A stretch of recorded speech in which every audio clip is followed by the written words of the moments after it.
really without an excuse.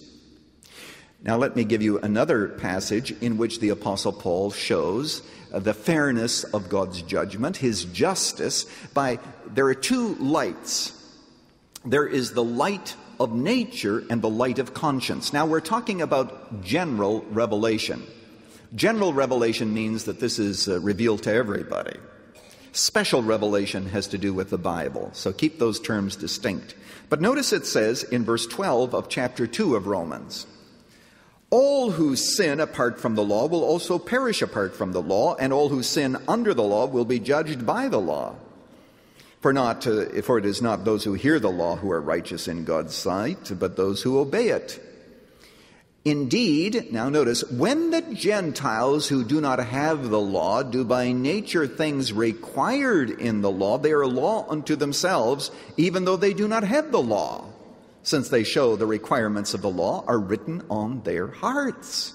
Their consciences bear witness, and their thoughts now accusing or defending them.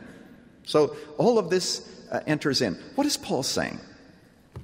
What he's saying is that the Jewish people who received the law are going to be judged by that standard. But the Gentiles who did not receive the law, they are going to be judged by the light of nature and by their own consciences. Now let me be very clear about this. God isn't going to take the Gentiles and say, why did you not keep the Sabbath day to keep it holy? They'd say, wait a moment, we never heard that we were supposed to keep the Sabbath day holy. He'll say that to the Jewish people, but not to the Gentiles over here, because the text says that they did not receive the law, so they're not going to be judged by the law. But God will say to these other people who did not have special revelation, you committed murder and you knew that it was wrong. You lied and you knew it was wrong. You were a thief and you knew that that was wrong. Why? Because those are the kinds of laws that are written in people's hearts and their consciences, and that is the standard by which the judgment will take place. Don't ever think that God is going to take people from other religions and say, I'm going to send you to hell because you never believed in Jesus. That would be manifestly unfair. How in the world were they supposed to believe in Jesus if they never heard of him? That will not be the standard of judgment. The standard of judgment is by available light, not light that is unavailable. Very important throughout the Scriptures. Now you say, well then, how will these people do? Well, I need to give you the bad news that despite general revelation, the light of nature and the light of conscience, there are going to be several things revealed. First of all, nobody really passes the grade because nobody lives up to what he knows is right.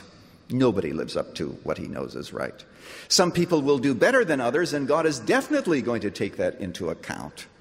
Jesus made that very, very clear, that a person's judgment is based on what he knew. He who knew his Lord's will and didn't do it will receive one degree of punishment. The person who didn't know God's will is going to receive another. Of course, that's the way God is going to run it. But at the end of the day, the bottom line is that no one will have lived up to what he knew.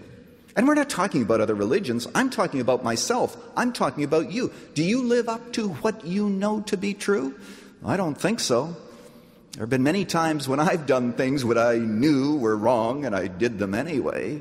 It's just the natural fallenness that we have. So the answer is nobody's going to do very well because all have sinned and come short of the glory of God.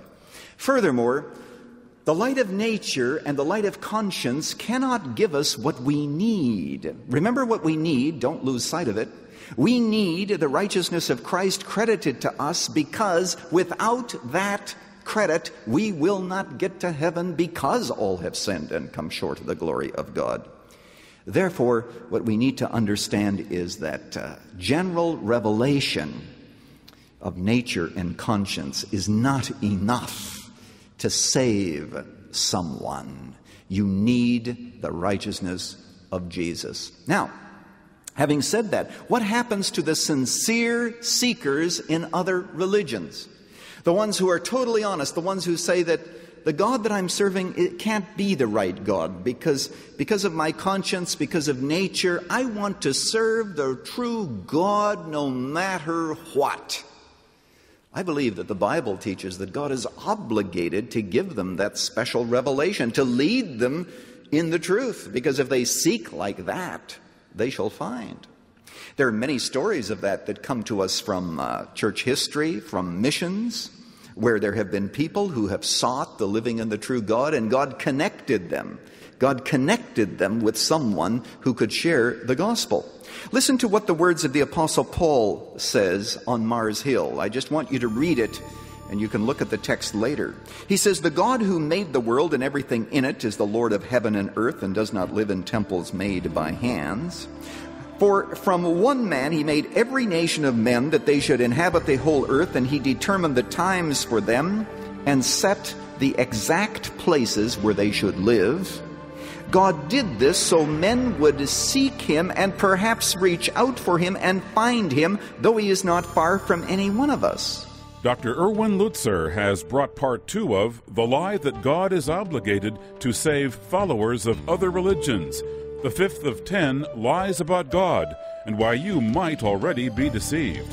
Tomorrow, tune in for more on this crucial issue. Running to Win comes to you from Chicago's Moody Church to help you find God's roadmap for your race of life. 10 Lies About God can be yours as a series on CD, cassette, or MP3. For full information, call toll-free 1-800-215-5001. That's 1-800-215-5001. Don't forget, this broadcast is supported by listeners like you. This is Dave McAllister. Make it a point to join us for tomorrow's Running to Win.